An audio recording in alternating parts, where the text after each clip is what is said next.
Welcome back to Whitney Alex Works recaps of Bachelor Nation content. This time I'm recapping the Bachelors Australia Season 11 Episode 2. Let's get started.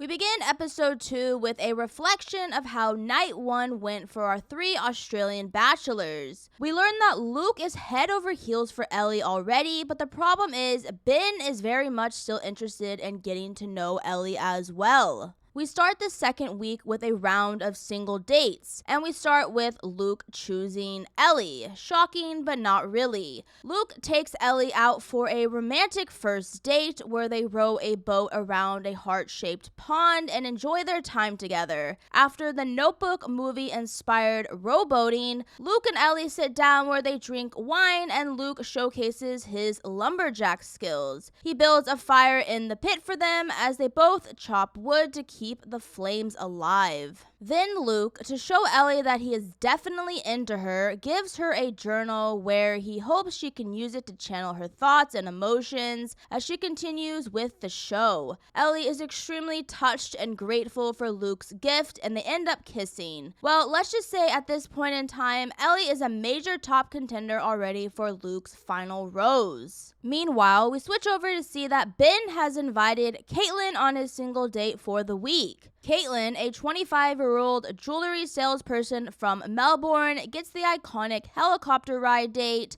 where it seems like Ben and her are hitting it off. They end up landing and heading to a fancy restaurant where Ben is struggling to open up about his feelings. And really, he's struggling to have a normal conversation. And where we thought there might be some romance, it seems this single date with Ben and Caitlin ends up going badly. But with Wes, he picks Jade for his single date. Jade is a 27-year-old interior designer from Brisbane, and she is overjoyed at spending some quality time with Wes. For their single date, they spend the day exploring Melbourne by walking and checking out the sights. Jade and Wes end up visiting Hoser Lane, an art street covered in graffiti and other artwork, where they open up to each other and create their own artwork together to add to the motley street, creating a world out of spray paint. Afterward, the two head to a cafe and they connect further as they enjoy their date together. After the round of single dates, the 3 bachelors have a chance to get to know the women further by inviting 4 women each for a group date.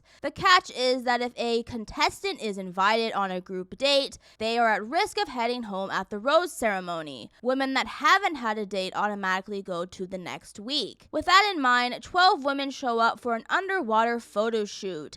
But the big surprise is that Ellie was invited not by Luke, but by Ben. Also, the incentive for the women is to make a great impression to secure a special after-party date with one of the bachelors. So each bachelor has a theme for the photo shoot, and everyone ends up getting makeup and their costumes on. And, well, Holly, who made a connection with Wes and Ben in episode 1, is still a little confused with her feelings. She gets invited to the date by Wes, but she kind of really likes Ben. So she heads over and tries to talk to Ben, and even though she is trying to flirt, she just ends up talking to him about more science stuff. But Holly is starting to realize that she might be more into Ben as the bachelor than Wes, who is actually really starting to like her. And so with makeup and costumes on, the 3 groups each take a turn participating in an underwater photo shoot, which has its laughs and excitement. And at the end, Ben decides to take Ellie to a single date, Luke asks Arthi, and Wes asks Bria. We switch over to another round of extra time single dates where Ben invites Ellie, who is basically in a love triangle with Luke and Ben. But she handles the situation gracefully as it's only the second week as she tries to figure out her feelings. But like the previous one-on-one date with Ben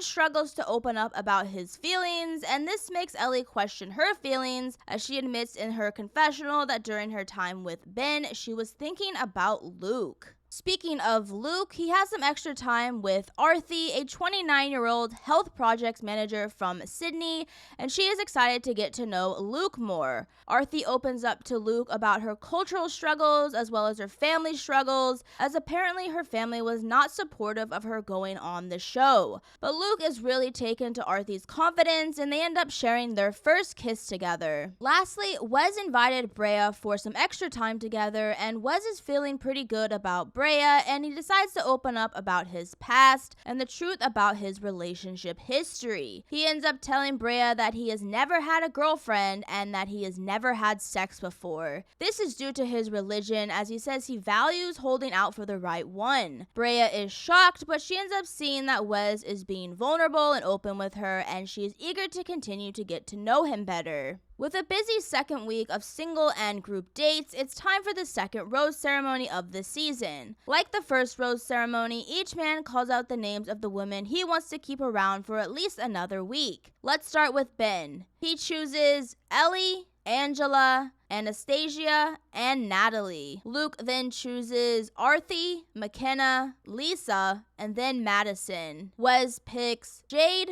Brea, and lastly, Holly, which means Angie, a makeup artist from Melbourne, is heading home. 19 women remain. And that's it for The Bachelors Australia Season 11, Episode 2. Thank you for watching Whitney Alex Works recaps. If you enjoyed this video, please like and subscribe here for more content in the future. See you soon for the next episode.